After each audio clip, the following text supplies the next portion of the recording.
Então, pessoal, nós estamos aqui, hoje é dia 7 de julho de 2021, estamos com as aulas síncronas por meio remoto. É diferente de EAD, não é à distância, tá? A distância é uma modalidade de ensino e o ensino remoto não é uma modalidade de ensino, é uma forma alternativa, mas não é modalidade. EAD tem toda uma estrutura diferente das aulas remotas. Tá? Então, nós estamos aqui, vamos falar de cinemática, tá? Da continuidade ao assunto, cinemática unidimensional. Então, vamos comigo agora e nós vamos dar continuidade. Então, eu vou sair daqui, vou parar de aparecer para vocês e nós vamos compartilhar a tela.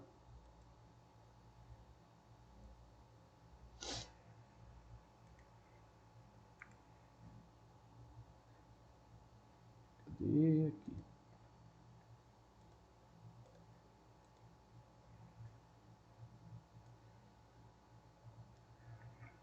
Ok.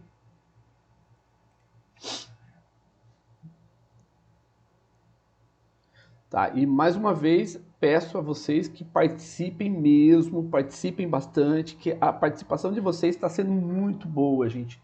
Muito boa. Vocês têm participado muito bem. Bom, deixa eu ver aqui. Não, antes disso, vamos lá. Então vamos só retomar algumas questões da cinemática, tá? Então,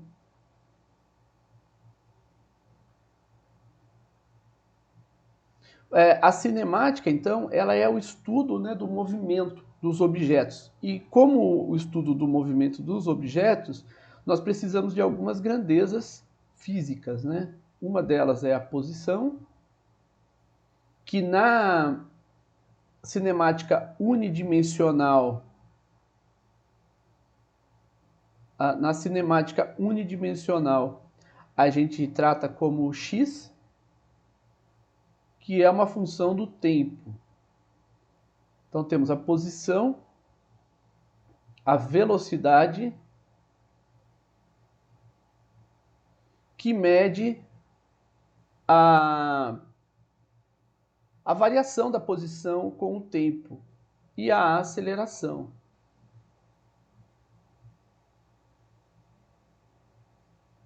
Que mede a alteração na velocidade. Então a velocidade mede a alteração da posição e a aceleração mede a variação da velocidade. Então a velocidade ela é definida como sendo a derivada da posição com o tempo e a aceleração é definida como sendo a variação da velocidade com o tempo, tá? E nós vamos usar os termos de derivação, né, os termos de derivadas, que eles são muito mais completos do que são muito mais precisos, né? É um cálculo muito mais preciso. Bom, então nesse sentido, né, se nós temos a posição, a velocidade e a aceleração, nós podemos dizer então, fazer um esqueminha aqui, né, que se nós temos a posição e queremos a velocidade, então nós vamos fazer a derivada temporal da posição. E se nós temos a velocidade e queremos a aceleração, então nós vamos fazer a derivada temporal da velocidade. Nesse sentido, né, a aceleração ela também pode ser escrita como sendo a derivada segunda da posição com relação ao tempo, tá? Isso não é quadrado, não é d ao quadrado, é a derivada segunda da posição com relação ao tempo. Então, sempre que nós queremos a velocidade, nós procedemos com a derivada da posição com relação ao tempo. E quando nós queremos aceleração, nós fazemos a derivada da velocidade com relação ao tempo. Isso mostra a alteração se há alteração ou não dessas grandezas e como isso se dá. Isso para nós basta para estudar a cinemática, né? A posição, velocidade e aceleração. É claro que já está implícito, mas uma outra grandeza, né, associada à cinemática, que não pode deixar de ter, é o tempo. Tá? O tempo é a variável das funções x, v e a. Tá? Então, se tiver alguma dúvida, pode falar, tá, gente? Não é o próximo, eu quero outra página antes de entrar nessa. Bom, nesse sentido, gente, vamos observar fazer uma consideração aqui. Tá? Eu vou fazer uma construção para a gente poder entender o próximo passo. Tá? Porque, veja, deixa eu voltar aqui um pouquinho. Se nós temos a posição, o meu microfone está ruim? O que está acontecendo, gente? O microfone. Ah, tá. Tava... E agora, melhorou? Melhorou. Ah, tá. Ele estava preso na minha orelha. Ai, ai, ai. E eu não vi. Mole. Bom, se nós temos a posição e queremos a velocidade, nós procedemos com a derivada temporal da posição com relação ao tempo. E se temos a velocidade e queremos a aceleração, então nós fazemos a derivada temporal da velocidade. Tá? Com isso a gente obtém a aceleração. Mas e se nós queremos o inverso? Veja, quando nós aplicamos a segunda lei de Newton para o caso em que a massa é constante, então vamos lá. Se a massa for constante, então a força é igual a massa vezes a aceleração. Então, nesse caso, se nós temos uma força resultante atuando sobre um objeto, se nós temos uma força resultante atuando sobre um objeto, e esse objeto, então, ele vai ter uma aceleração. Então, se nós determinamos a aceleração e nós queremos as outras grandezas cinemáticas, como a gente faz? Então, veja que nós temos a aceleração e queremos a velocidade. Mas eu não posso fazer a derivada da aceleração. Isso não faz sentido, porque a aceleração é a variação da velocidade. E não a velocidade variação da aceleração. Isso não faz sentido. Então eu tenho que ter uma operação, eu tenho que usar uma operação que me leve da aceleração para a velocidade e da velocidade para a posição. Tá? Então, o que eu tenho é como que eu vou fazer no sentido inverso aqui. Então eu tenho aceleração, como é que nós vamos achar a velocidade? E se nós temos a velocidade, como é que nós vamos determinar a posição? Então nós não sabemos ainda. Tá? Então, vamos supor que nós temos aqui um gráfico, nós vamos fazer um gráfico aqui, né, de f de x, uma função qualquer, tá? É só para a gente poder entender o que nós vamos fazer. F de x, e nós temos aqui um gráfico qualquer. Então, vou pegar aqui um gráfico qualquer mesmo, tá? Vou pegar um gráfico qualquer aqui e num certo intervalo. Então, ele tem um certo intervalo aqui, ele vai de uma certa posição até a outra, tá? Então, esse gráfico está limitado entre as posições. Eu vou mudar aqui a variável para ficar condizente com o que nós estamos vendo em cinemática, tá? Então eu vou, ao invés de usar x, eu vou usar t. Não tem problema não, tá? Isso aí é só para demonstrar, para mostrar o... Pode ser x, pode ser t, a variável pode ser qualquer uma. Bom, então o que nós queremos fazer? Nós estamos aqui, então aqui é o zero da origem do sistema de coordenadas, e nós temos aqui a posição 1 e a posição 2, tá? que são os limites que nós queremos analisar essa função. Bom, se eu quero analisar essa função e eu quero saber a área sobre a curva. Então, se nós queremos determinar a área sobre a curva, como é que eu faço para determinar a área sobre essa curva? Tá? Veja que eu posso, se nós temos uma... Deixa eu copiar aqui.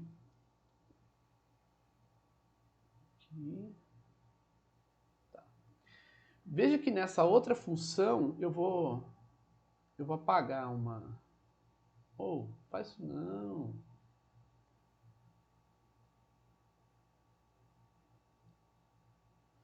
Vamos supor que nós tenhamos uma função, não uma função qualquer, mas nós tenhamos uma função constante, tá? Entre esses dois pontos, x1 e x2. Então, se nós temos uma função constante entre x1 e x2 e queremos determinar a área sob essa curva, então nós procedemos calculando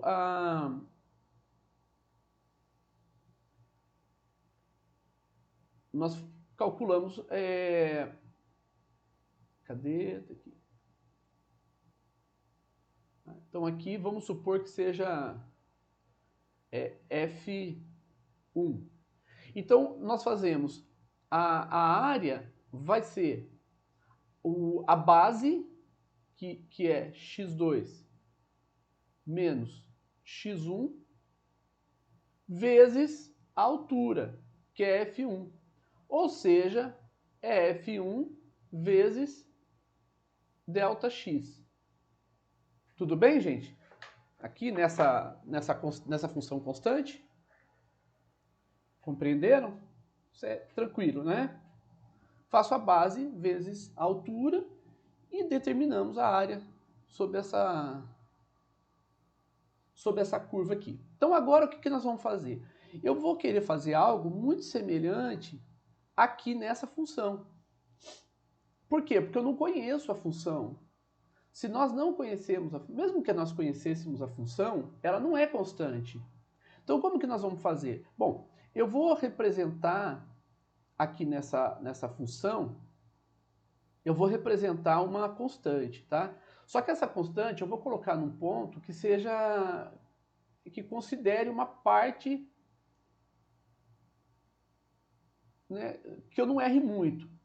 Então nós vamos fazer aqui, tá? Então aqui está entre x1 e x2 e eu vou chamar essa primeira parte aqui de F1, tá? Então o que nós vamos observar aqui? Nós vamos observar que quando nós tomamos essa área, tá, nós vamos fazer... Cadê? Quando nós queremos trabalhar com essa área, nós vamos calcular toda essa área que está aqui. A área que está acima do azul, que é essa área aqui, ela vai ser deixada de fora. Mas não tem problema, porque eu estou considerando... Eu vou considerar essas duas regiões aqui, ó. Então, se eu considero essas duas regiões, que são essa região e essa região, em média, nós estamos compensando o fato de nós deixarmos essa outra parte de fora. Tá? Então, a área da curva, ela vai ser não igual, mas ela vai ser aproximadamente, né, F1 vezes o ΔX. Opa, ΔX não, eu estou fazendo ΔX, mas não é, vocês não falaram nada, né? Não é x1 e x2, é T1 e T2. É que a gente está acostumado a fazer com T, com x, e agora nós estamos fazendo com T. Tá? Então vamos lá. Corrigindo T1 e T2. T1 e T2. T2 menos T1, ΔT. E aqui vai ser ΔT, tá? Vocês acompanharam? Vocês entenderam como que nós fizemos essa aproximação aqui da área? Compreenderam? Vamos lá, gente.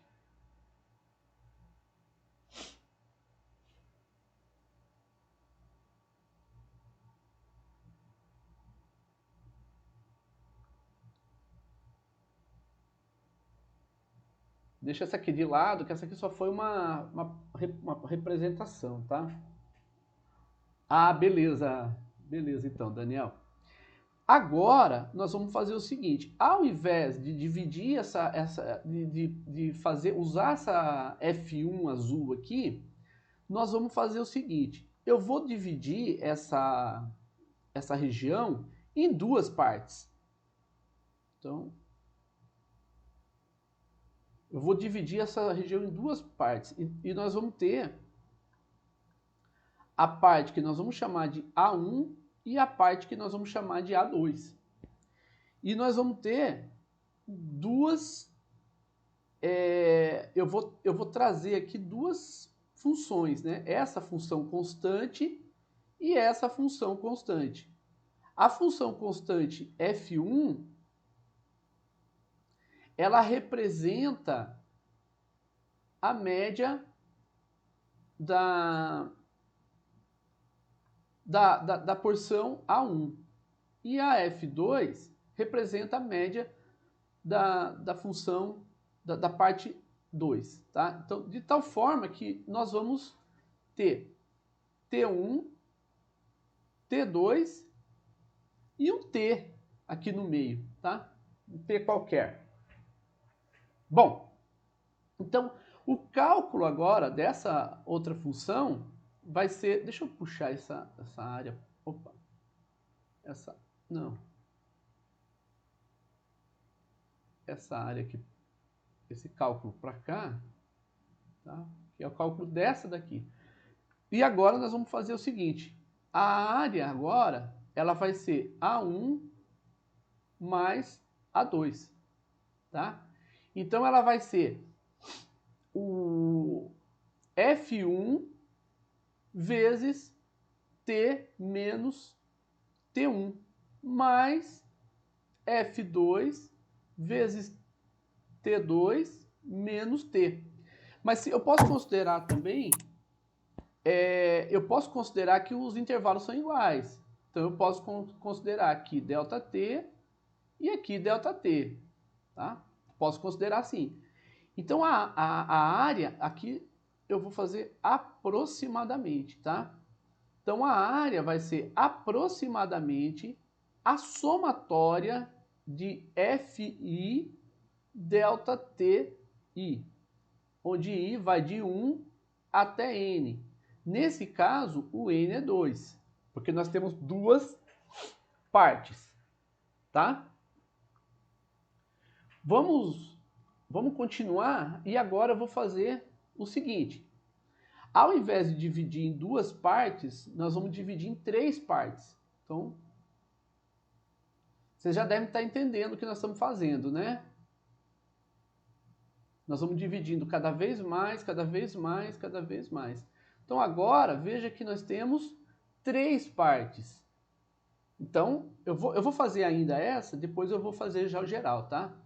Então a área vai ser igual a A1 mais A2 mais A3. E a área vai ser aproximadamente a somatória das FI delta TI, que é I igual a 1 até N. Nesse caso aqui, N vai ser 3. E as Fs? As Fs vão ser essas funções constantes que nós vamos utilizar para calcular a área, tá? Então, estão aqui as Fs, tá? F1, F2 e F3.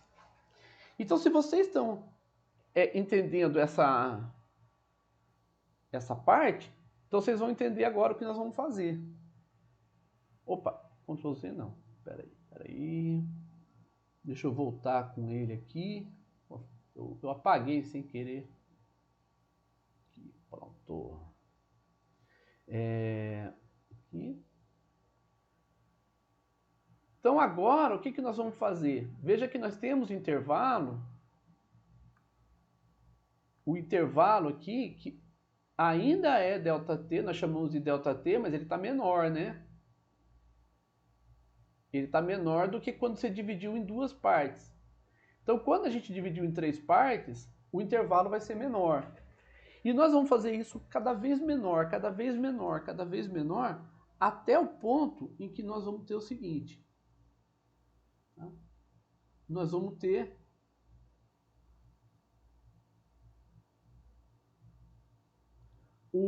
esse intervalo tão pequeno. Esse intervalo vai ser tão pequeno. Então nós vamos olhar somente para esse intervalo, tá? Ele vai ser tão pequeno que nós vamos chamar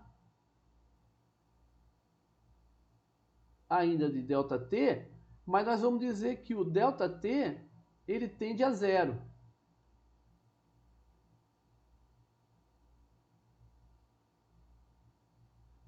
Nós podemos fazer isso. Então o ΔT agora ele vai tender a zero. Por que ele vai tender a zero? Porque daí você pode considerar não uma função, mas um ponto. Então você considera apenas um ponto da função. De tal forma que o que a gente tinha antes, que era a função constante, agora vai ser um ponto da função. Tá? Então esse aqui é um ponto da função. Então f de t f de t é muito específico. Então você vai ter um ponto. Por quê? Porque o ΔT tende a zero.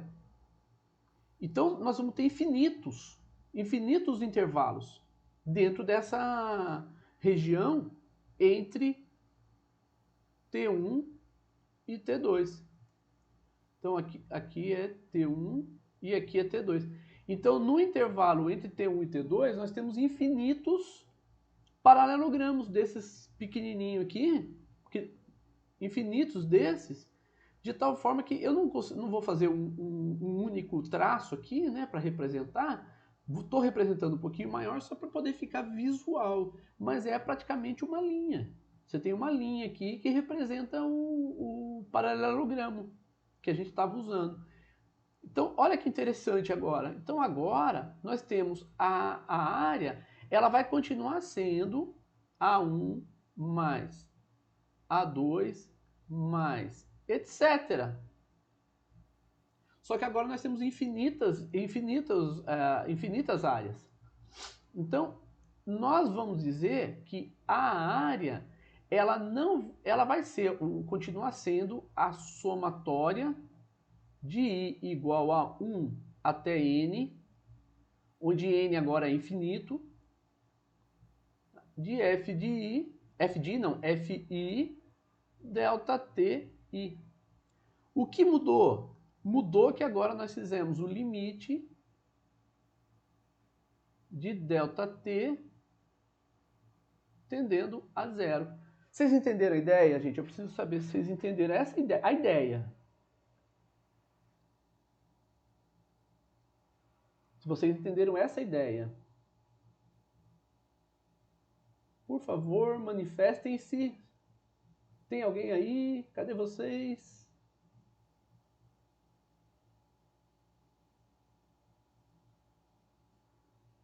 Tem, Guilherme. Tem sim. Sempre. A ideia foi assim, ó. Nós temos uma... Cadê? Aqui. Nós temos uma função que é essa verde. E nós queremos calcular a área debaixo dessa função. Bom, se eu tenho uma função constante e quero calcular a área debaixo dessa curva, no intervalo de T1 até T2, eu calculo usando como se fosse um paralelogramo. A base, que é o ΔT, vezes a altura, que é F1. Então vai ficar F1 vezes ΔT. Então nós vamos fazer a mesma coisa aqui. Só que se eu usar uma função constante, eu estou fazendo uma aproximação. Então veja que é uma aproximação. A área debaixo da curva é aproximadamente F1 vezes o ΔT. O que eu deixei de computar aqui nessa região em cima da curva, eu compensei aqui nessas regiões, nessas partes que não seriam computadas, mas acabaram sendo porque estão debaixo da curva. Então tudo que está debaixo da curva foi compensado pelo que está acima da curva e não foi considerado. Bom, mas isso é uma aproximação. Eu quero fazer algo, eu quero ter uma exatidão, uma precisão muito maior. Então o que nós vamos fazer? Eu vou dividir essa mesma curva, eu vou dividir em duas partes, A1 e A2, e vou fazer o mesmo procedimento. E vou calcular pelo paralelogramo. Então vou fazer F1, que é essa altura, vezes o ΔT, mais essa F1 aqui, ó, que é essa linha aqui, azul, então é F2, né? F2, que é a altura, vezes o ΔT, que é a base. Tá? Então veja que aqui nós temos a soma das duas áreas para compor a área total debaixo da curva. Mas eu ainda tenho uma aproximação. Qual que é a ideia? Agora nós temos 3, então eu dividi em 3 partes. Quando eu dividi em 3 partes, eu melhorei a precisão, mas ainda assim eu tenho uma aproximação, ainda não é exato. Mas eu quero exato. Então como que a gente faz?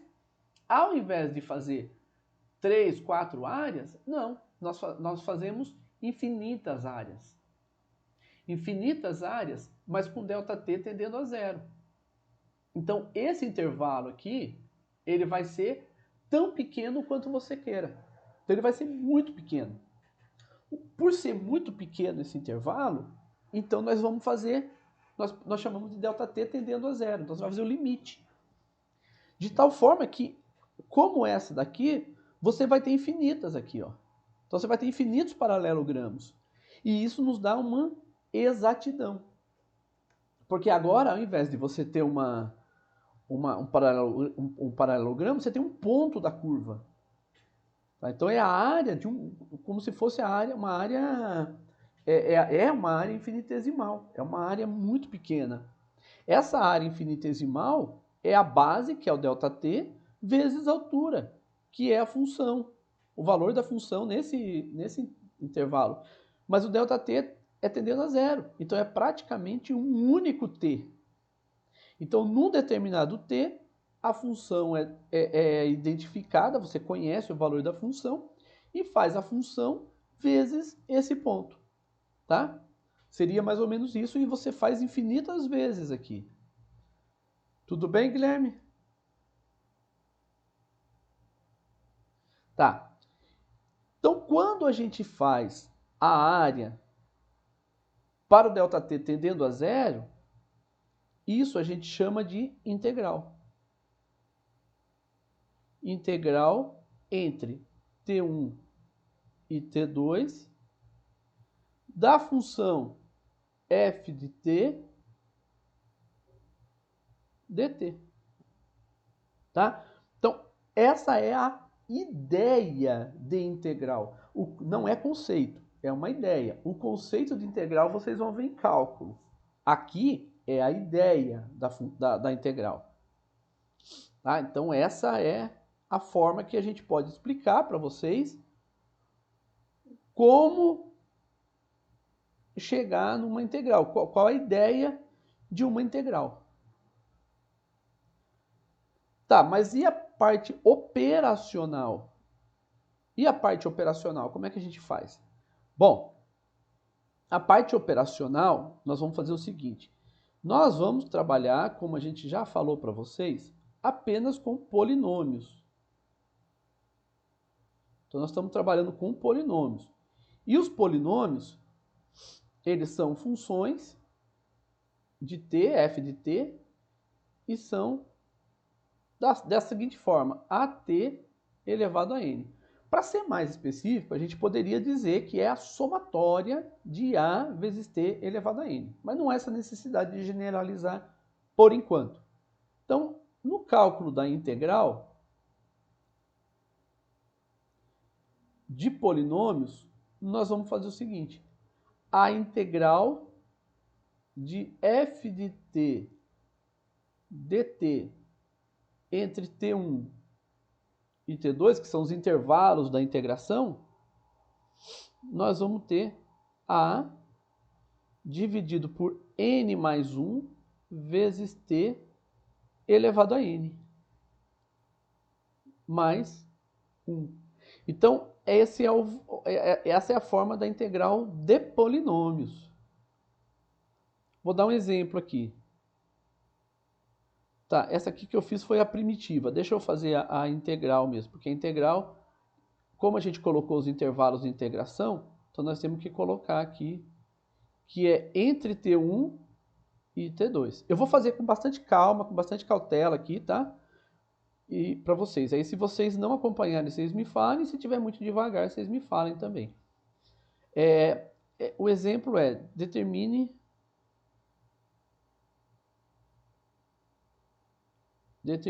as integrais, a integral, né?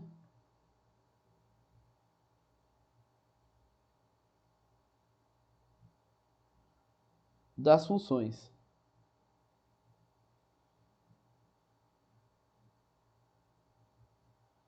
Então, vou colocar uma determinada função aqui. Por exemplo, f de t igual a 4t ao quadrado, no intervalo de 0 até 2. Então, nós estamos de 0 até T2. Então, vamos proceder com o cálculo.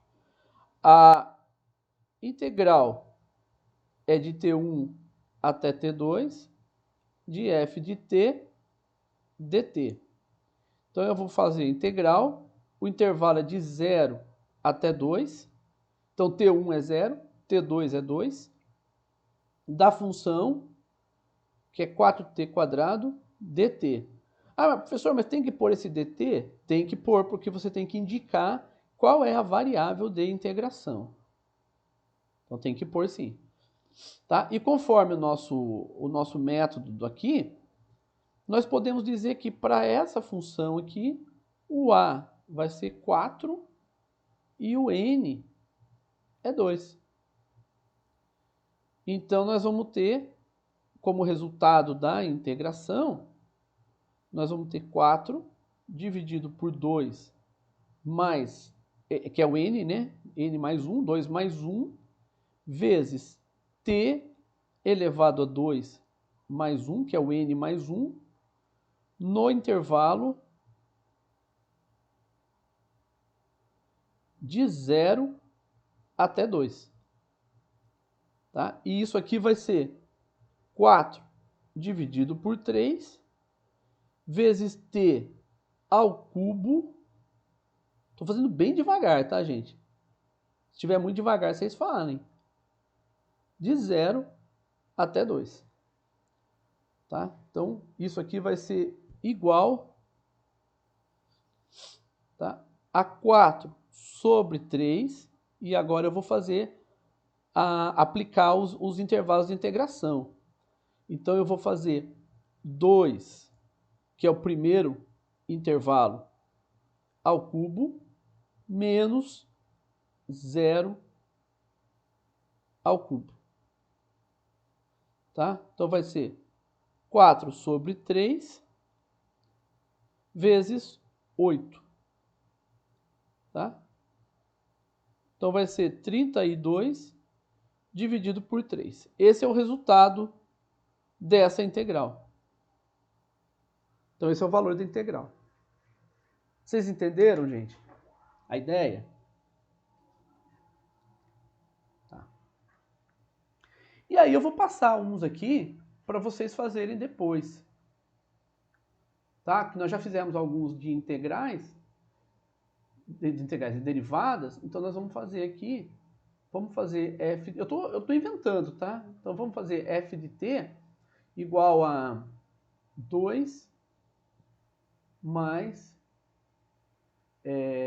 3 t ao quadrado no intervalo entre 1 e 3. F de t igual a 3t menos 2t ao cubo no intervalo entre menos 2. O t não é tempo não, tá? Aqui o t é uma variável. Entre menos 2 e 2. Cuidado com menos 2, tá? Nesse caso aqui, essa função ela vai ser zero. O resultado dela vai ser zero, por conta dos intervalos. D f de t igual a, sei lá, 4 menos 3t quadrado mais 4t à quinta, no intervalo de menos 1 até 4, sei lá, ou 0, vamos pôr 0 aqui para facilitar um pouco, senão fica... Eu não quero números muito grandes aí, porque eu quero mais que vocês apliquem as integrais, tá? Então eu coloquei valores quaisquer aqui, tá? Pra gente poder, para vocês poderem praticar um pouco isso aí. Mas tem uma lista, tem as notas de aula de derivadas integrais. Ela tá lá no AVA lá para vocês, tá? São as notas de aula de derivadas integrais. Bom, aqui, tá? Deixa eu... Então agora que a gente já conhece as integrais,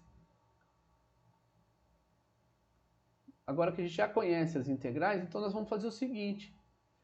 Então agora eu sei que a operação inversa da derivada é a integral. Então nós sabemos que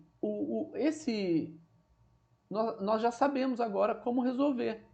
Então o que era desconhecido para nós agora se tornou conhecido. Então agora eu tenho a integral no tempo, tá? Então eu tenho a integral no tempo. Então veja aqui, o que era desconhecido agora não é mais. Então deixa eu só copiar esse aqui para o lado aqui para a gente poder fazer uma representação um pouquinho mais clara para vocês, tá? Então, cadê? Aqui. Então, veja, se nós temos a posição e queremos a velocidade, nós derivamos com relação ao tempo. Se temos a velocidade e queremos a aceleração, derivamos com relação ao tempo. Mas se temos a aceleração e queremos a velocidade, nós integramos. Se nós temos a velocidade e queremos a posição, nós integramos. Então veja que agora nós já conhecemos o procedimento. O procedimento é esse. Tem que decorar? Não, tem que conhecer. Não tem decoreba. Aqui não existe decorar. Você não vai decorar nada, você vai compreender. Ao compreender, você vai poder resolver os problemas, todos que você tiver. Gente, alguma dúvida até aqui? Vocês têm alguma consideração? É prática, tá? Aqui é técnica, aqui não tem muitos conceitos não, porque os conceitos vocês vão ver em cálculo. É mais a prática.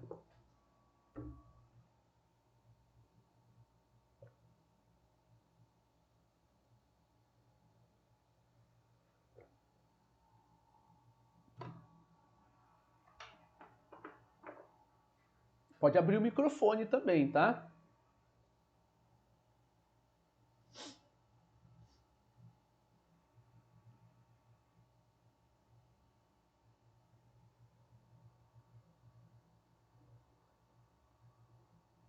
Aguardando. Professor, eu acho que assim, no meu caso, né? Não sei nos demais alunos, as dúvidas vão surgir mais no decorrer da prática mesmo. Certo. Porque assim, eu ainda não comecei o estudo de integral no cálculo ainda. Em cálculo vocês não viram ainda os conceitos. Aqui nós vamos aplicar. Aham. Né? Nós vamos aplicar e então pode ser que que você tenha as dúvidas mesmo na hora da aplicação. Nós já vamos fazer uma aplicação agorinha, já também. Por enquanto é mais assim o básico mesmo. Mas se você compreendeu até aqui, já está excelente. O Daniel chegou a visita. Chama ele para assistir a aula também, Daniel. Tá bom, Kenny. Vamos fazer o seguinte, então. Eu vou aplicar, Daniel, e aí você vai também, não só o Daniel, mas todos vocês, né? Aplicando aqui, eu vou recuperando, né? Todos esses conceitos, né? Não é porque não, já falei isso, então não vou responder mais. Não existe isso, tá, gente? Né? Já pensou? Você, professor, mas não entendi como é que faz. Não, já falei isso, não vou falar de novo. É por que não? É tão simples, é só repetir. Então pode perguntar, gente. Olha, vamos considerar uma coisa aqui que eu até esqueci de falar nas outras aulas, mas assim, errar uma vez é humano. E errar duas vezes é o quê? Humano também? Humano também, Guilherme. Muito bom. 3 vezes, humano. 4 vezes, humano também. 5, humano. Não tem. Então, porque tem aquele ditado, né, aquela frase, eu não gosto dela, que o pessoal fala, né? Errar uma vez é humano, errar duas vezes é burrice. Não é, gente. Nós vamos aprender, muitas das vezes, pelos nossos equívocos, pelos nossos erros também. Então, os erros nossos são também para a gente aprender com eles. Então, aqui não existe esse negócio, o professor já falou, então não vou perguntar, eu tenho vergonha. Não, tem que perguntar sim, quantas vezes for necessário. Tá bom? Dependendo do caso, nós vamos abrir um espaço para vocês tirarem dúvidas diretamente, ou comigo ou com o monitor. O monitor ele já vai começar a trabalhar, já que já foi homologado pela PROEG, tá? E aí ele já vai começar a tirar dúvidas também. É importante vocês participarem também, tá, gente, das monitorias. Bom, vamos lá, agora sim. Então, nós temos aqui, agora nós vamos trabalhar com a cinemática, tá? Então até agora a gente apresentou a integral como sendo um elemento, uma ferramenta para a gente poder determinar as grandezas físicas, né? Então agora nós temos aqui a posição. Olha o que eu fiz, eu coloquei x, né? É o costume, tá? Vamos aproveitar para corrigir, né? Então vamos corrigir. Aqui. Então, o que aconteceu? O sujeito, né, o pesquisador, foi lá fazer a pesquisa dele e observou que o objeto se move de acordo com essa função. Ele mediu, ponto a ponto. Ele foi lá medindo, tal, observando e falou, olha, o comportamento de tal objeto é esse. E ele apresentou a expressão que representa o movimento do objeto, tá? Então, ao fazer isso, veja que Deixa eu só fazer uma coisa aqui.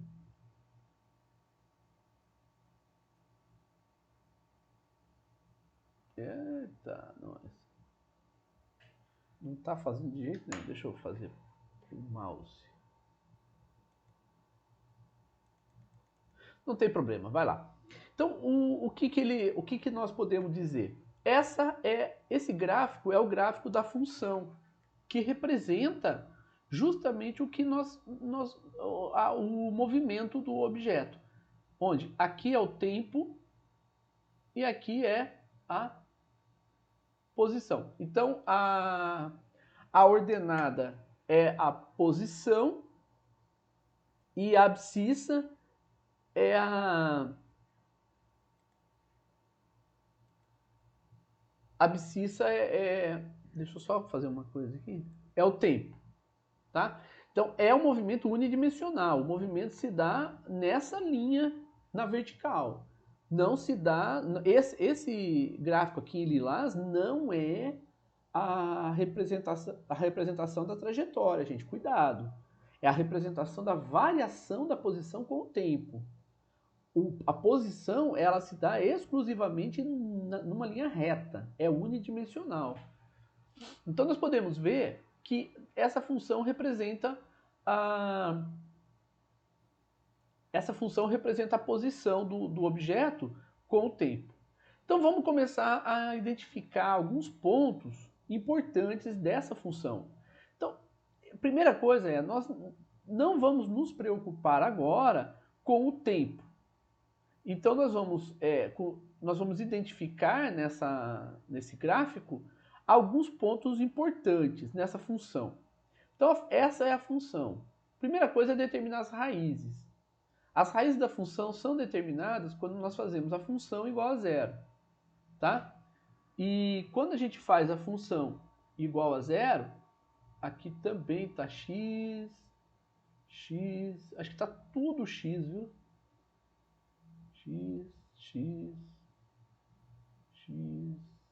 X, aqui também, ó. Que legal, né? Ê, professor. Então vamos lá. Então nós temos 4t ao cubo menos 28t menos 24. Então a gente faz essa expressão, essa função, igual a zero, para saber aonde é que a função é nula. Tá?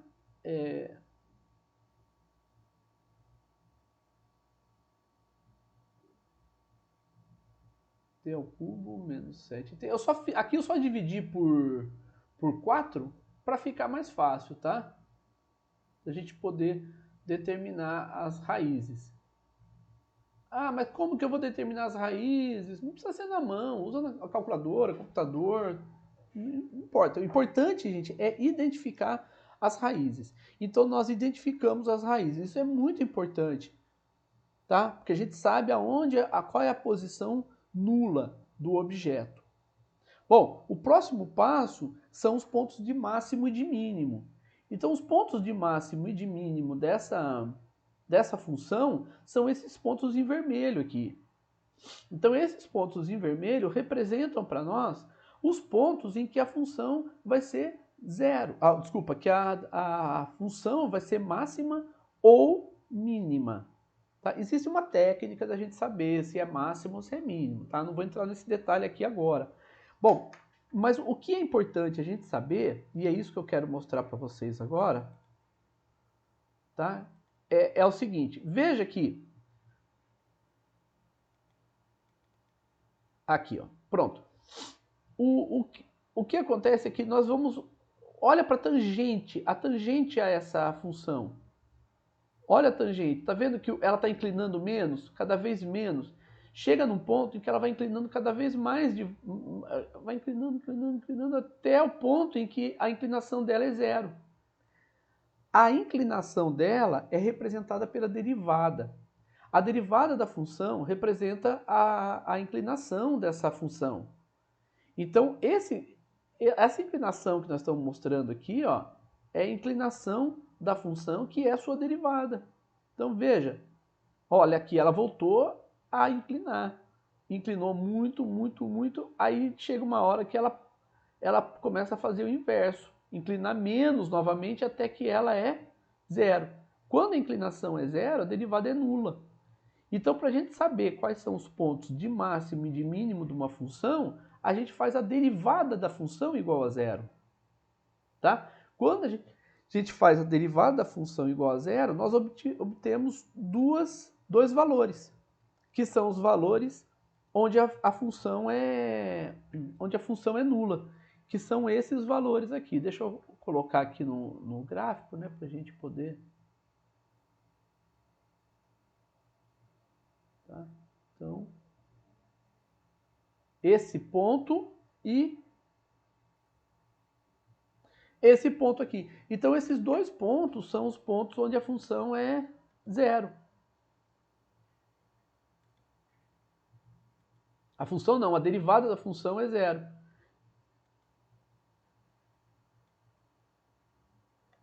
Pronto, estão todos aí. Então, veja que são pontos importantíssimos também do gráfico. Por quê? Porque nos mostram qual o comportamento da função nessas regiões. Então veja que aqui é uma região em que a função ela começa a ficar cada vez menos inclinada até que ela é zero. Depois ela começa a inclinar mais, até que ela começa a inclinar menos. Essa transição do estar inclinando mais, deixa eu mostrar aqui novamente para vocês. Aqui, ó. Tá vendo que ela tá inclinando, ó, cada vez vai acompanhando, gente. ela está inclinando mais, mais. Ó, tá só inclinando mais. O ângulo está ficando maior. Até o ponto em que ela começa. Tá vendo que ela vai começar a diminuir agora? Olha isso. Começou a diminuir a inclinação. Então veja que aqui ela está aumentando a inclinação. Agora ela vai começar a diminuir. Esse ponto é o ponto que a gente chama de ponto de inflexão. O ponto de inflexão é um ponto em que a concavidade por exemplo, nesse caso aqui, a concavidade é para baixo e depois a concavidade da função é para cima. A concavidade é representada por essa parte aqui. Então veja que a concavidade dessa parte é para baixo, a concavidade dessa outra parte aqui é para cima. Isso significa então que o ponto de inflexão é a mudança de concavidade da função, nesse caso. Tá? Estou mostrando a função, mas nós vamos trabalhar essa função, tá? Então veja só, análise da cinemática. Agora nós vamos fazer a análise da cinemática. E para fazer a análise por enquanto nós fizemos a análise da função. Agora nós vamos fazer a análise da cinemática. E agora é muitíssimo importante que nós façamos uma consideração. Na análise da cinemática, nós vamos considerar a variável t apenas maior ou igual a zero. Para tempo negativo, não vamos fazer. Tempo negativo significa o seguinte, eu não conheço a função. Então, o domínio da função na análise da cinemática vai ser reais, só que positivo. Né? E o zero também, não exclui o zero não. Mas é o conjunto dos reais positivos. Então, qualquer valor positivo é o domínio da função. Tá? Então, isso é a cinemática. Então, lembra o seguinte também, foi nos dada a posição. Se nós temos a posição, como é que nós fazemos mesmo para determinar a velocidade? Derivamos com relação ao tempo. Então, a gente deriva com relação ao tempo e obtém a velocidade. E se a gente tem a velocidade e deriva com relação ao tempo, nós temos a aceleração. Então, a derivada de x e t com relação ao tempo nos forneceu a velocidade. Vamos ver se confere? Lembra o seguinte, x de t... Não, x de t não. Cadê? Aqui. Vamos lá, agora sim. F de t é igual a t elevado a n, é um polinômio, tá? A derivada de f de t com relação a t vai ser a n vezes t elevado a n menos 1. E a integral de f de t dt é a dividido por n mais 1 vezes t elevado a n mais 1. Então agora nós vamos fazer o cálculo. Só para vocês poderem acompanhar. Então o Daniel, que chegou a visita lá, né? Daniel, veja só, nós vamos toda vez nós vamos fazer esse cálculo para vocês acompanharem até o momento em que vocês vão andar sozinhos. Tá? Então, o x e t é 4t. É claro que cada vez eu vou estimulando vocês mais. Então, a minha ideia é trabalhar com vocês e cada vez estimulando mais, cada vez trazendo mais, fazendo um pouco mais rápido, né? Por exemplo, agora eu não vou mais fazer como eu fazia antes, passo a passo. Então eu já sei que eu consigo identificar nessa primeira parte que o A é 4, tá? Que o A é 4 e o N é 3. Eu consigo identificar nessa outra parte aqui que o A é menos 28 e o N é 1. E nessa outra parte, nós conseguimos identificar que o A é 24 e o N é 0. Então, de tal forma que se nós formos fazer a derivada, agora nós já sabemos fazer. Opa! Eu quero a velocidade. Então, a velocidade, que é a derivada da posição com relação ao tempo. Se tiver alguma dúvida, vocês podem falar, viu, gente? Não fica esperando, não. Então, aplicando essa, nós vamos aplicar essa daqui, tá? Que é a derivada. Aplicando a derivada, nós vamos ter 12t ao quadrado menos 28. Então, veja que nós fizemos a derivada identificando o a e o n de cada uma das partes da função e chegamos à velocidade.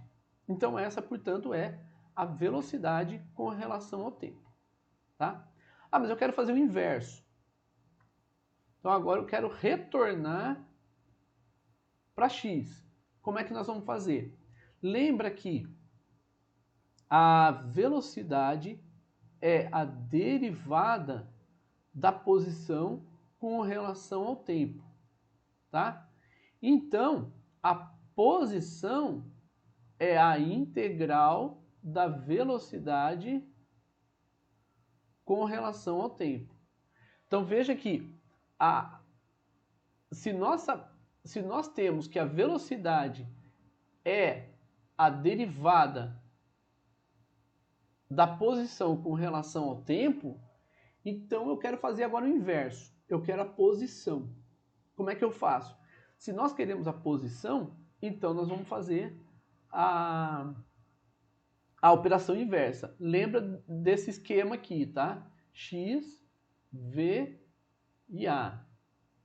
Então, se nós temos x e queremos a velocidade, nós vamos fazer a derivada, que é o que nós fizemos agora, né? Nessa primeira parte aqui para achar v. E se nós temos a velocidade, para achar a aceleração, a gente deriva. E a operação inversa é a integral. Então, se a gente tem a aceleração... Opa! Quando ele salva, ele faz isso aqui também. Então, é a integral. E se a gente tem a velocidade e quer a posição, também é integral. Então, vamos lá. Se nós temos, então, se nós tínhamos a posição, achamos a velocidade. Agora eu quero fazer o inverso. Nós temos a velocidade e eu quero voltar para a posição. Então, o que nós vamos fazer? A integral. Então, nós vamos fazer x de t é a integral de v dt.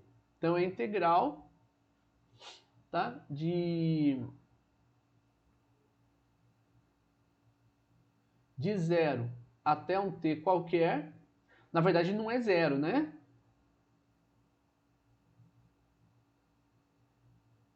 Deixa eu... é de zero, sim. 0 até um t qualquer de 12t quadrado menos 28 dt, tá? Então, nesse caso aqui, observem que deixa eu colocar em verde. Não, vou colocar em azul. Veja que o A é 12 e o N é 2. Nesse outro caso aqui, o A é menos 28 e o N é 0. Então, quando nós vamos fazer a integral, nós vamos fazer x de t vai ser igual a, que é 12, dividido por n mais 1, vezes t elevado a n mais 1, menos 28 dividido por 0 mais 1 vezes t elevado a 0 mais 1. Então, x de t no intervalo de 0 até t, tá? Aqui, ambas são... Por que t? Porque eu quero um t qualquer, eu não quero um intervalo definido. Então, nós vamos ter 12 dividido por 3, que vai ser 4t ao cubo menos 28t, tá? Então, observem que nós chegamos à expressão idêntica à expressão que a gente tinha aqui. Confere? Sim ou não?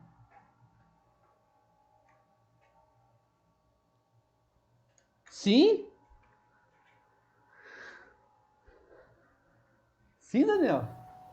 Sim, professor. Sim mesmo? Ah, é isso mesmo, Daniel.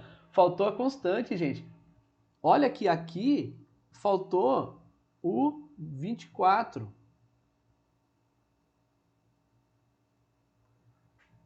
Então, pela integral, não chegou, nós não conseguimos chegar no 24. Então, o que é esse 24?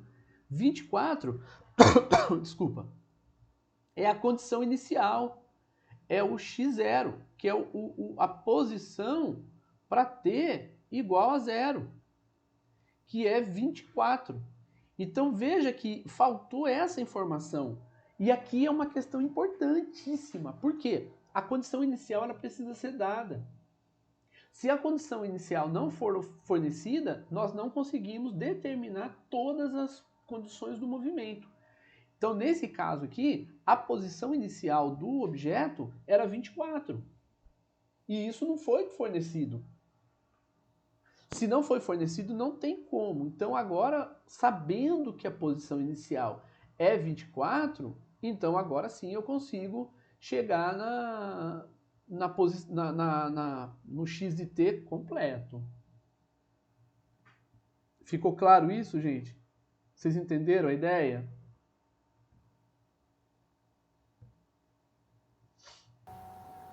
No caso, se a gente fosse fazer, teria que fazer essa posição inicial também para complementar, né? Teria que ter. Isso tem que ser fornecido, Ana.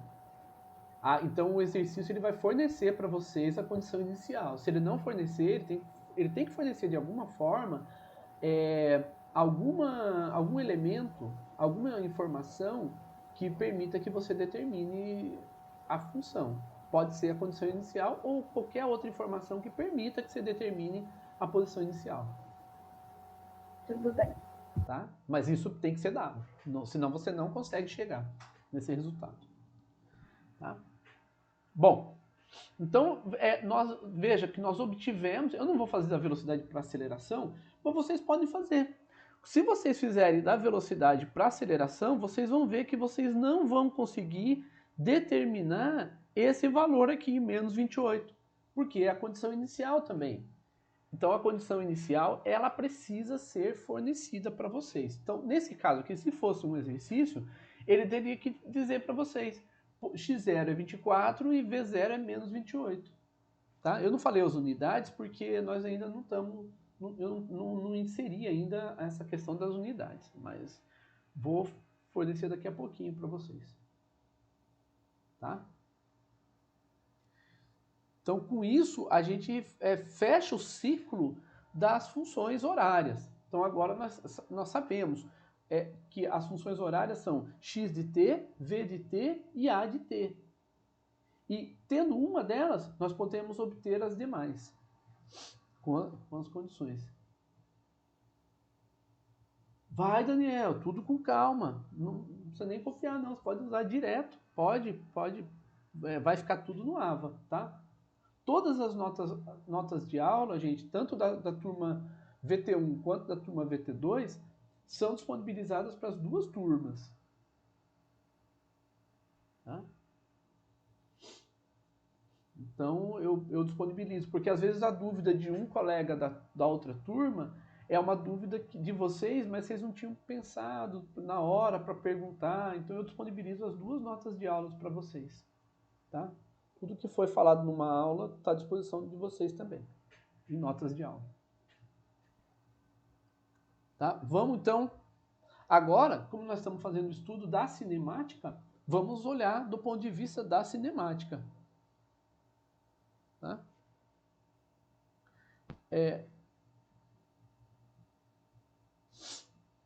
Bom, esse gráfico aqui, ele é um gráfico, eu estou olhando a função, você pode ver que o domínio, o domínio está todo o domínio da...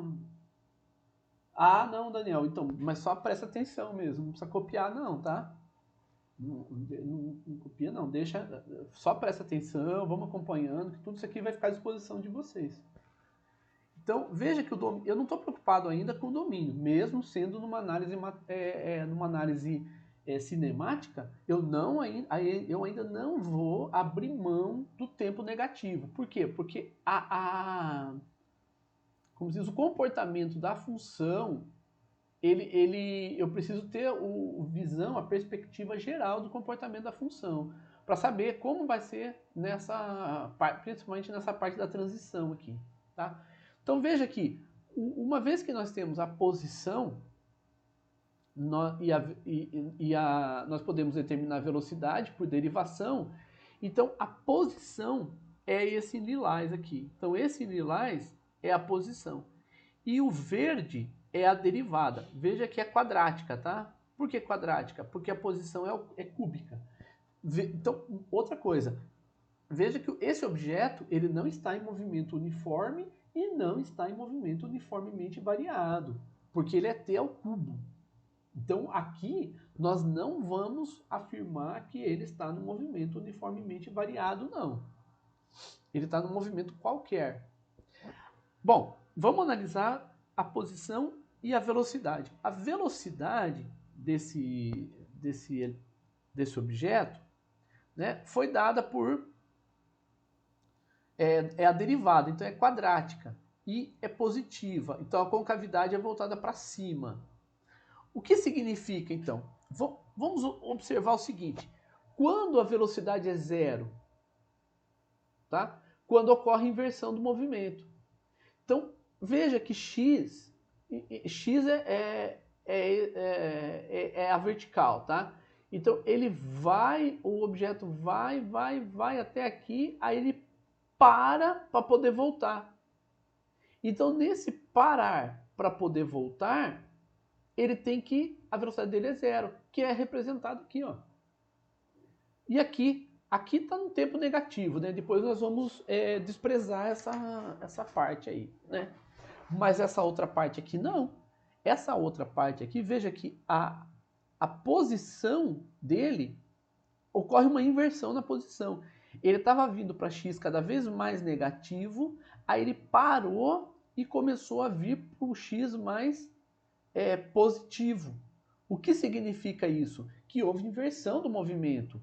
Ele estava indo para um lado e agora está indo para o outro lado. Tá? Se isso está ocorrendo, o que está acontecendo é que ele... eu ia fazer uma coisa aqui, mas deixa quieto. Depois eu faço com vocês. Então ele está indo para um lado, agora ele vai para o outro. Tá certo? Tudo bem? Não, deixa eu fazer, vai. Vou fazer sim. Deixa eu só achar aqui para vocês, só um pouquinho.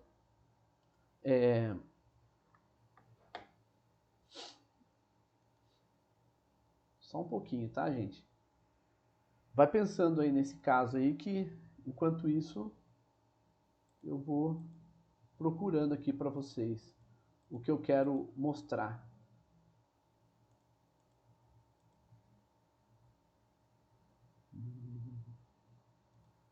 Aqui, já achei já, tá? Só abrir aqui.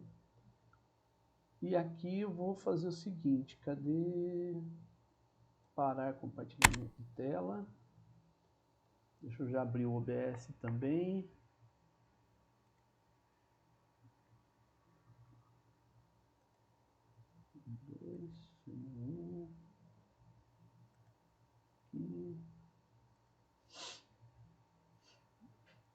Opa, peraí.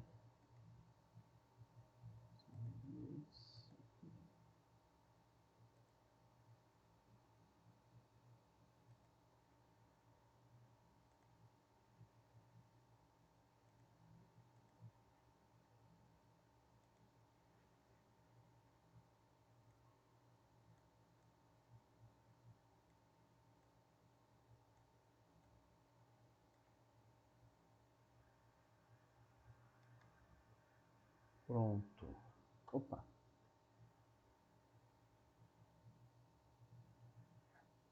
E agora aqui para vocês. Vamos lá. Aqui, tela, aqui. Tá? Tá, ele tá abrindo ainda. Espera só um pouquinho que ele vai abrir. Tá? Ele demora um pouquinho a abrir, mas ele vai abrir já. Tá? Aí...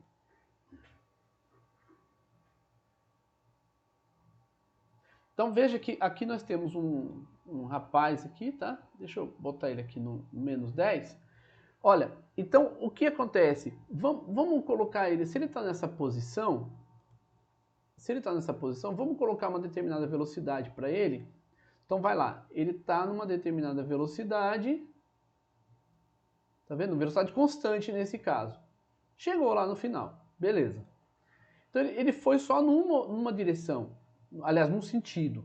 Então agora eu vou colocar uma determinada velocidade, mas eu vou colocar uma aceleração negativa.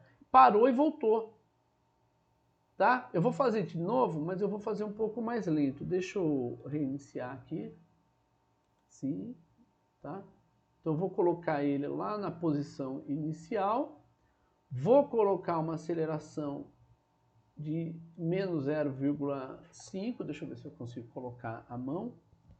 É em inglês, então é ponto. E vou colocar uma velocidade de 2 metros por segundo, tá? Vocês estão acompanhando, gente? Vocês estão vendo a simulação? Sim, professor. Beleza, então vamos lá. Então agora, vamos ver o que vai acontecer com ele. Olha lá, ele foi até um ponto, parou e agora ele vai voltar. Perceberam? Deixa eu fazer um pouco mais lento. Deixa eu colocar ele aqui.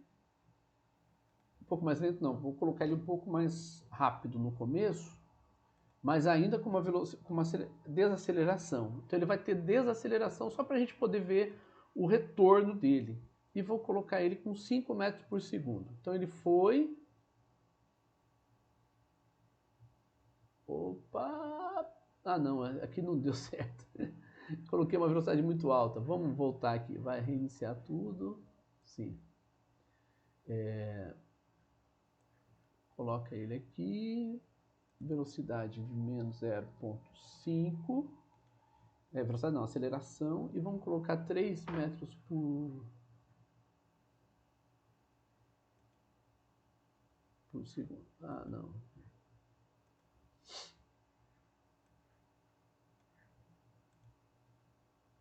Menos 10, menos 0,5, e a velocidade de 3 metros por segundo.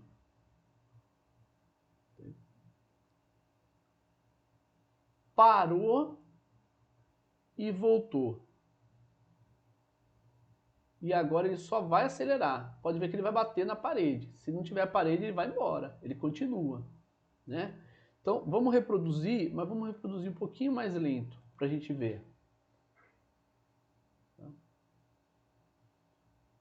Olha lá, ele foi.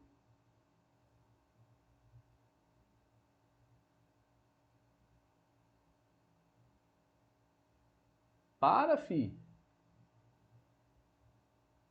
Parou e voltou. Então ele inverteu o movimento dele, tá? Vamos olhar agora no nosso gráfico para a gente ver como é que tá aqui, ó. Observem o seguinte, ele olha, não, deixa eu olhar esse ponto aqui, ó. Ele vem em X, vem até parar. Quando ele para, ele volta. Tá? Depois que ele para, ele retorna. Então, o que significa isso? É justamente esse caso aqui que nós vimos, dessa reprodução dele aqui.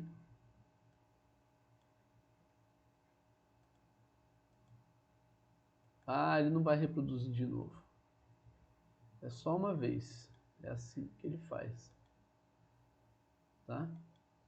Então, mas o que é importante a gente saber, deixa eu colocar ele numa posição aqui, uma positiva, né?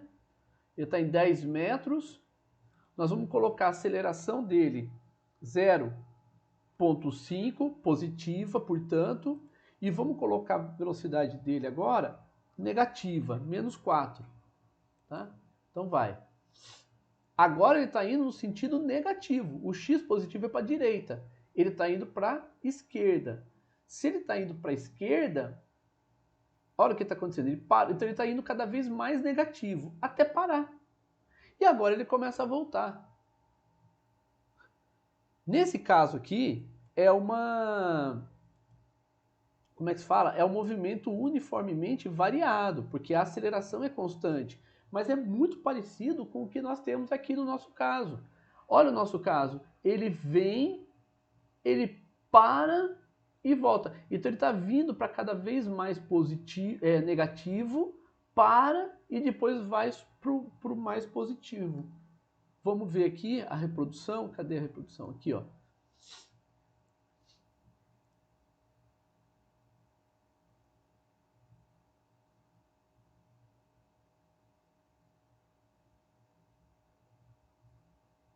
Ele para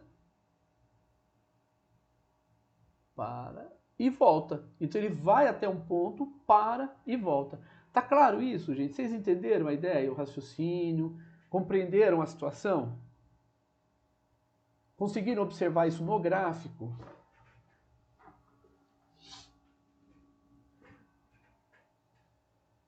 Tá. Em termos de cálculo, como que a gente faz? Deixa eu ver se eu fiz o cálculo aqui para vocês. Não, aqui não. Mas veja o cálculo. Em termos de cálculo, como que a gente pode fazer então? Veja que o cálculo que nós vamos fazer é o seguinte. Nós temos a posição com relação ao tempo. Então nós temos 4t ao cubo menos 28t mais 24. Eu quero saber qual é o ponto de retorno. Eu quero saber qual é o instante em que ele retorna e qual a posição de retorno dele. Tá? Então o que, que nós fazemos? Derivada da posição com relação ao tempo. Por quê? Porque isso aqui nos dá a velocidade. Então nós vamos ter 12t ao quadrado menos 28. Se eu quero saber o ponto de retorno, então o ponto de inversão, né? Melhor dizendo, não de retorno, mas de inversão do movimento. Inversão do movimento. Se eu quero saber isso, então eu vou fazer a velocidade igual a zero. Então, quando a gente faz a velocidade igual a zero, nós estamos fazendo 12t quadrado menos 28 igual a zero. Tá? E nós temos esse resultado já. Deixa eu ver se eu tenho. Aqui, ó. dx dt igual a zero, 12t quadrado menos 28 igual a zero. Então vai ser mais ou menos 1,5. Eu vou colocar 1,5, que está de bom tamanho para nós, tá? É t igual a mais ou menos 1,5 segundos. Então, nesse instante, nesses instantes, a gente poderia dizer que são os instantes de retorno. Porém, nós não vamos considerar o valor negativo. Então, a nossa resposta é t igual a 1,5 segundo positivo. O negativo a gente não considera, tá? Por que não considera? Porque fisicamente você não tem o tempo negativo. Então vai ser 1,5 segundos. Ah, mas eu quero calcular agora a posição. Bom, se você quer calcular a posição em que ocorre o retorno, você substitui esse t igual a 1,5 em x de t. Quando você substituir o t igual a 1,5 no x de t, você vai ter o valor da posição. Então você tem, veja que nós estamos aqui trabalhando, obtendo o valor do instante da inversão do movimento e a posição em que ocorre a inversão do movimento. Então você está tendo mais elementos ainda importantes para o movimento do objeto. Tá? E no caso da aceleração, veja que a velocidade, nós já temos a velocidade, calculando a aceleração vai ser constante. Constante não, ela não vai ser constante, ela vai ser linear com o tempo. Então vai ser 24t, uma reta, que é essa reta azul aqui. Tá? Eu não sei por que ele faz isso, mas vamos lá. Então essa reta azul é a reta da aceleração. O verde é a quadrática, que é esse 12t quadrado menos 28. Tá? Essa é a velocidade. Então a aceleração é 24t. Veja que aqui também tem outro elemento importante para nós. Tá? Qual? A aceleração ela era negativa e depois ela passou a ser positiva. A aceleração ela era negativa e passou a ser positiva quando? Quando a velocidade aqui, ó, num instante em que você tinha uma velocidade. Então a velocidade ela estava cada vez mais negativa, até o ponto mínimo. Ela chegou nesse ponto, depois daqui para frente a velocidade começou a ser menos negativa, houve a inversão de velocidade, né? A velocidade era negativa, passou a ser positiva, e agora ela vai ser só positiva. Tomando cuidado que a esquerda dessa linha amarela não é física, não é uma situação física. Por que não? Porque o tempo está negativo. Como o tempo é negativo, então nós só vamos considerar dessa linha amarela na vertical para a direita. Então dessa linha para a direita, tudo é físico. Então você tem o movimento fisicamente determinado, tá? Então alguns elementos que nós temos aqui que são importantes para o movimento, para estudar o movimento do objeto, são as raízes da função da posição, né? Os pontos em que a velocidade é zero e o ponto em que a aceleração é zero. Esses pontos aqui, então, são importantes para a gente estudar o movimento desse objeto, tá? Então, só para a gente entender agora, tudo bem até aqui, gente? Eu falei bastante rápido porque são situações em que nós vamos estudar com mais calma agorinha, tá? Por isso que eu falei um pouco mais rápido, mas nós vamos ver agora cada uma dessas situações. Então vamos lá. Só que agora nós vamos olhar no intervalo. Então, agora, como nós vamos olhar somente desse ponto, dessa linha amarela, primeira linha amarela aqui, para frente, o tempo não vai ser negativo. Então, eu não vou mais me preocupar com o tempo. Eu vou olhar da linha amarela para a direita. Então, tudo que tiver da linha amarela para a direita faz parte da situação do movimento em si. Tá? Então, vamos olhar primeiro para a região A. Por que nós vamos separar a região A? Veja que na região A nós temos o x é positivo. A partir desse ponto aqui, o x vai ser negativo. Então por isso que eu vou olhar somente até esse ponto. Eu quero olhar o que acontece com o x positivo, a velocidade é negativa e a aceleração é positiva. A aceleração vai ser sempre positiva. Então veja, se ele está em x positivo, é o que está acontecendo, é o que a gente está observando aqui nessa figura aqui, ó. O x é positivo, então ele está à direita do zero. Veja que aqui é a trajetória agora, tá? É o x. É como se a gente estivesse olhando o rapaz aqui, ó. Esse rapaz, tá? Então ele vai ser considerado. Então ele tá aqui nessa posição. Se a velocidade é negativa e a aceleração positiva, então vamos colocar aqui, por exemplo, uma aceleração positiva. Vou colocar 0,5 e vou colocar a velocidade. Ele apagou. 0,5. Porque, tá. Vamos lá, reiniciar tudo. Tá? Vou colocar ele aqui, positivo. A aceleração, vou colocar positiva. E a velocidade, eu vou colocar negativa. Menos 3. Tá? Então veja que ele está indo para a esquerda. Vocês observaram isso. Então ele foi para a esquerda. Que é justamente o que a gente está vendo aqui. Ó. Nessa trajetória, o que acontece? A velocidade é negativa e a aceleração positiva. O que significa a aceleração ser positiva e a velocidade negativa? Significa que a tendência dele é vir para a esquerda, mas parar num determinado instante. Olha o que vai acontecer com ele. Ele parou. Tá? Então ele parou, que é justamente o que nós esperamos aqui também. A tendência dele é parar. Se ele vai parar, né, a gente não sabe, mas por que a gente não sabe? Porque nós ainda não observamos. Nós vamos observar agora. Tá? Então veja que entre A e B, o que acontece? Entre A e B, a posição vai ser zero. Então significa que ele vai passar pelo ponto zero nessas condições.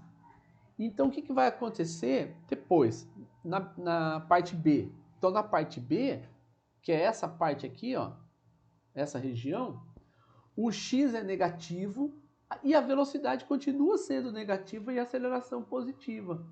Então o que acontece aqui? O objeto está à esquerda do zero. A velocidade é negativa e a aceleração é positiva, significando o quê? Que ele vai parar à esquerda do zero. Então ele vai parar nessa parte aqui. Ele para poder voltar. Que é o que a gente está observando aqui. Ó. Ele parou e agora ele está voltando. Tá vendo? Então ele vem, quando a velocidade é oposta à aceleração, ele vai parar em algum ponto. Essa é a tendência dele. Bom, então, a partir entre B e C, o que acontece? A velocidade é zero. Então, o que aconteceu aqui? Vamos observar. Se a velocidade é zero nesse ponto, entre B e C, o que vai acontecer em C? Em C, a posição continua sendo zero, a velocidade agora é positiva e a aceleração também é positiva. Então veja agora, a aceleração e a velocidade estão positivas, mas ele continua à esquerda do zero. Então agora ele vai retornar, ele vai voltar para cá, que é o que está acontecendo com o rapaz aqui. Ó. Ele está no lado negativo, mas ele está... Olha a velocidade dele aumentando. Vocês perceberam que a velocidade dele aumenta cada vez mais. Por quê? Porque a aceleração é positiva e a velocidade também. Como a aceleração mede a variação da velocidade, sendo positiva, a velocidade vai ser cada vez maior. É a taxa de variação, ou melhor, é a taxa da velocidade, né? E em D, todos são positivos, o que significa que ele nunca mais vai voltar. Ele vai embora aqui, ó, e vai embora. Acabou. Ele não volta mais. Que é o que está acontecendo aqui, ó. V positiva, aceleração positiva, e ele está do lado positivo. Então ele vai embora aqui, ó. Ele não vai voltar mais, não. Daqui para frente ele vai dar sequência, tá? E aqui estão os três gráficos ao mesmo tempo, né, os três juntos. Né? O gráfico da posição, o gráfico da velocidade e o gráfico da aceleração. Os três juntos para a gente poder fazer a análise que nós acabamos de fazer. Tá? E agora vem esse exercício. Alguma pergunta até aqui, gente? Alguma questão? Nossa, professor, hoje está puxado, hein? Muita análise, muita coisa. É assim mesmo, gente. A gente puxa um pouquinho e tal, depois... Mas não se preocupem não, tá? A gente vai trabalhar bastante esses conceitos. Então vocês vão ficar bem craques. É que hoje é a primeira vez que vocês estão vendo cinemática dessa forma mais profunda. No ensino médio, vocês aplicavam. Vocês tinham aplicação. Então, era dado um objeto que está assim, assim, assim e tal. Né? Então, só porque estava tranquilo, né? O bicho pegou, né? Mas é assim mesmo, tá? Hoje é uma aula mais assim de estímulo para fazer essa análise cinemática. Mas vocês vão ver que não é um bicho de 7 cabeças, não, gente. Tá? Eu comecei a contar as cabeças do bicho quando eu estava na graduação. Aí eu parei porque eram tantas, então não tem só 7 cabeças, não, tem muito mais. Brincadeira, não. Vocês vão ver que nas aplicações, nós vamos trabalhar trabalhando com as aplicações, vocês vão ver que vai ficar bem mais tranquilo. É bem mais tranquilo. Por quê? Porque daí vocês vão trabalhar diretamente com as perspectivas dos gráficos, das interpretações. Então, aos pouquinhos, vocês vão progredindo. Hoje é a primeira aula de análise cinemática, né? Então, nós vamos fazer essa análise agora e vamos fazer muito mais. Tá? Então, olha só, nós temos aqui o pesquisador ele observou o movimento do objeto, né? E tem ele chegou a essa conclusão, tem essa expressão aqui da posição. Está no SI. O que é SI? Sistema Internacional de Unidades. Isso significa que é metro, segundo, quilograma, Newton, tá? Então, todas as grandezas como nós estamos trabalhando com cinemática, nós vamos ficar concentrados nessas daqui, metro e segundo, tá? Quilograma e Newton a gente não vai ter aqui não. Então aí responda, determine um instante em que o objeto inverte o seu movimento. Veja, ele quer um instante. Quando? Quando o objeto inverte o seu movimento. Então aqui, o que está acontecendo? Ele está indo para um lado. Então, por exemplo, ele está indo para... Eu não sei, eu não fiz essa análise ainda, tá? Ele está indo para a direita e aí, daqui para... Ele vai vir para a esquerda. O que ele precisa fazer para voltar, para inverter o seu movimento? O que o objeto precisa fazer para inverter seu movimento? Imagina você andando. Você está indo para um lado e vai...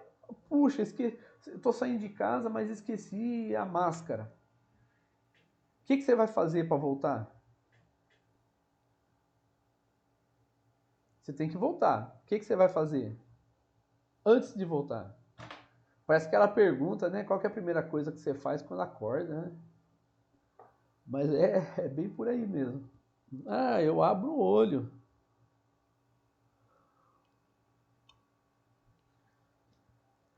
Então, gente, o que você tem que fazer? Ó, vamos observar o rapaz aqui. Vamos lá.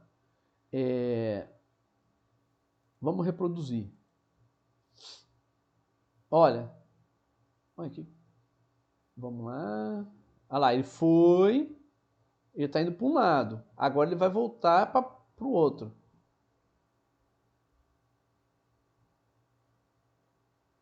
O que ele teve que fazer antes de voltar? Parar. Parar, Guilherme.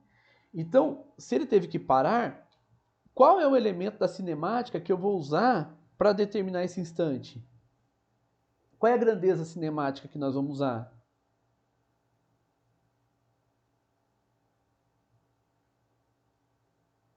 Então, ele vai parar. Se ele vai parar, qual é a grandeza cinemática que está relacionada com o parar? Com o interromper o movimento? É a aceleração? Velocidade.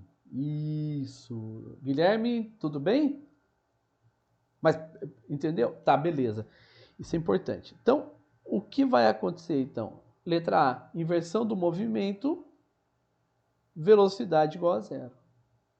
Então, nós determinamos a velocidade a partir da derivada, fazemos a derivada da posição, obtemos a expressão e fazemos igual a zero.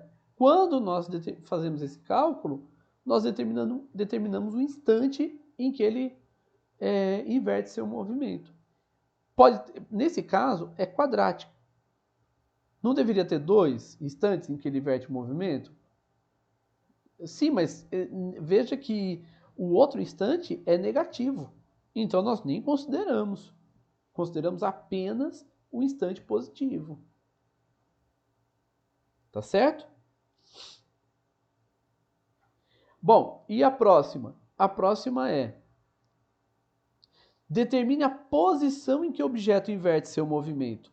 Se nós determinamos o instante em que ele inverte seu movimento, para determinar a posição é dada por essa expressão. Eu vou substituir esse instante aqui. Olha aí, para t igual a 2,8 segundos, o x vai ser menos 8,2 metros. Então ele inverte seu movimento numa posição menos 8,2 metros. Ah, mas a posição pode ser negativa? Pode, depende da sua referência. Pode, não tem problema nenhum. O que não pode ter é o tempo negativo, mas a posição pode. Tá certo? Vocês entenderam aqui a letra B?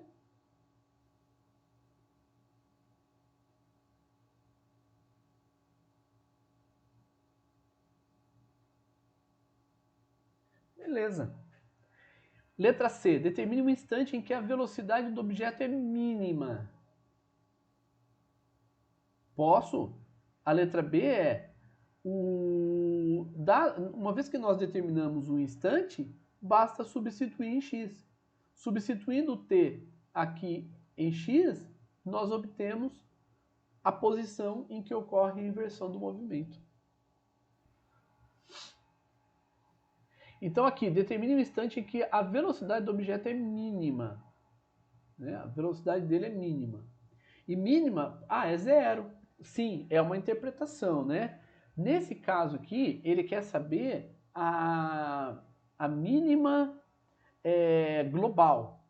Não se é zero a velocidade absoluta. Mas quando a velocidade dele é mínima.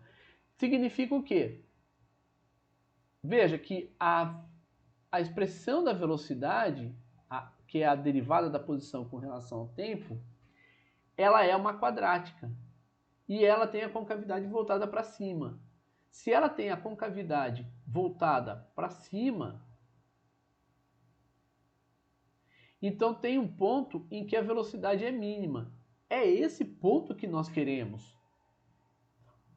O que acontece quando a velocidade é mínima? Aqui vai ser um pouquinho mais complexo para vocês responderem, mas olha para as grandezas cinemáticas.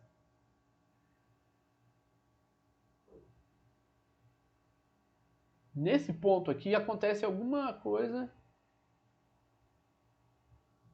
aqui. O que é que está acontecendo nesse ponto? Para a velocidade ser mínima. Está relacionado com a aceleração.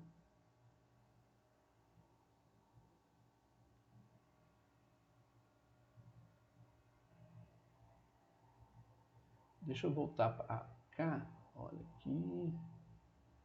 Ó, o gráfico da velocidade é esse vermelho. Tá? Olha onde ele está aqui, que é mínimo. O que acontece quando ele é mínimo? Olha para as outras grandezas cinemáticas. Vai lá, Guilherme. Olha você também. Olha para as grandezas cinemáticas, as demais. Tá vendo que aqui está o valor, né? O que acontece quando a velocidade, que é essa vermelha aqui de baixo, é zero?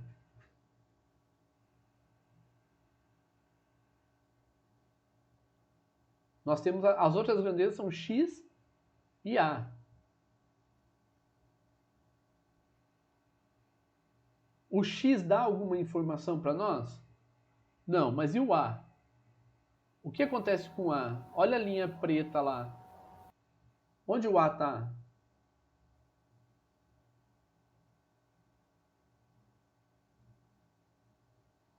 Pode abrir o microfone se quiser, gente. Oi? Aí zera a aceleração. Zero aceleração.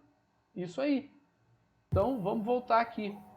Então, como ele está perguntando na letra C, determine um instante em que a velocidade do objeto é mínima, então nós vamos olhar para quem? A aceleração igual a zero. Então nós temos a expressão da velocidade, determinamos a aceleração, a expressão da aceleração, e fazemos esse valor C0 para encontrar um instante em que a velocidade do objeto é mínima. E para determinar essa velocidade, substitui esse instante aqui na expressão da velocidade. E já podemos até ir para E. Determine a posição em que ocorre essa velocidade mínima. Substitui esse t em x. Então nós temos um instante em que a velocidade é mínima, temos essa velocidade mínima e temos a posição em que essa velocidade é mínima. Vamos ver? Olha só, a velocidade vai ser negativa e vai ser menos 6,33 metros por segundo. E a letra E, substituindo t, nós vamos ter a posição, menos 2,07 metros. E com isso, gente, a gente terminou o exercício. O que vocês acharam do exercício em si?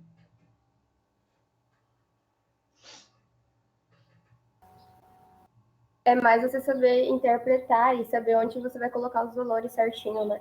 Isso. Substituir e tal. Mas você achou mais tranquilo do que a primeira interpretação que nós fizemos do gráfico na aula? Sim, com certeza. Ótimo!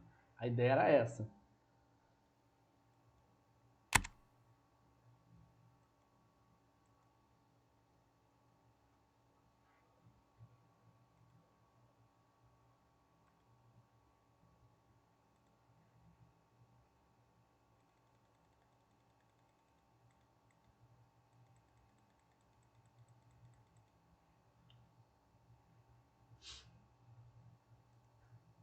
Essa aula, gente, ela é uma aula bem aplicada, mas ela já envolve todos os conceitos que a gente tem. Então, ela não é uma aula sossegada, não é uma aula tranquila. Mas veja só, se você conseguiu acompanhar o exercício que nós fizemos, é porque o estímulo na interpretação que nós fizemos, o gráfico, aquelas questões da velocidade, da aceleração, dos intervalos, tudo isso já fez o primeiro efeito, tá? É um exercício simples, não é um exercício complexo. Como a Ana falou, é um exercício que você precisa fazer um esforço para identificar o que é necessário para você resolver o problema. De fato, essa era a intenção, né? E a Ana pegou bem. Então, quando a gente está trabalhando esses conceitos todos, fazendo análise cinemática, a gente traz uma série de interpretações, de perspectivas, tudo. Qual é o nosso trabalho aqui? É fazer com que tudo isso tenha um encadeamento, tenha uma sequência, que você saiba identificar o que você precisa para resolver um problema, tá? Então, se a resolução do problema ficou mais simples, é porque o estímulo anterior, durante essa própria aula, ele fez efeito. Tá? Se ele não tivesse feito esse efeito, né? Fica estranho, né? Se ele não tivesse feito esse efeito, tido esse efeito, então vocês teriam muito mais dificuldades em resolver o problema. Mas vocês resolveram. Eu estou incentivando vocês. Então eu fui incentivando, mas vocês conseguiram fazer. Isso é importante, viu, gente? Isso é muito importante. Mostra que aquela aflição, aquela angústia que provavelmente vocês tiveram no primeiro momento da aula, isso foi diluído, né? Não foi eliminado, mas foi diluído diluída na segunda parte da aula. A segunda parte ela teve essa ideia, que foi o exercício. Fiz muito rápido, de forma muito rápida, a intenção foi essa, tá? Eu não fiz rápido à toa, mas fiz rápido justamente para a gente estimular esse processo, incentivar mais ainda e poder catalisar essa interpretação, né? A forma de interpretar. Perguntas? Não, professor. Tá. Vou passar para vocês listas, exercício, tudo. Tem o monitor, eu também estou à disposição. Nós vamos trabalhar bastante isso aí, tá? Primeiro unidimensional e depois bidimensional. Bom, gente, então eu fico por aqui. Se vocês não têm dúvidas mais, nós vamos ficando por aqui.